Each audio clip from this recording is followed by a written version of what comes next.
এই কাটারগুলোতে তোমাদের কাজ করে দেখাচ্ছি কি মোটা মোটা ডাল কাটতে পারে, অনেক শক্ত এবং মজবুত,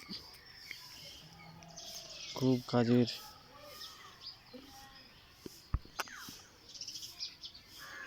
দেখো একবারে কিভাবে কেটে ফেললো, এত মোটা মোটা ডাল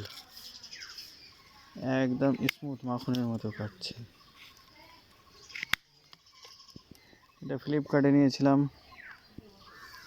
450 টাকায়, আর ওটা একটু হালকা কাজের জন্য।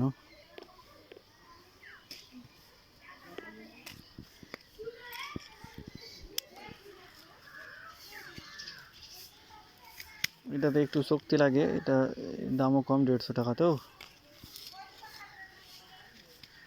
এটা তো ঠিক ততটা মোটা ডাল কাটা যায় না যতটা ওই কাটারটাতে কাটা যায়।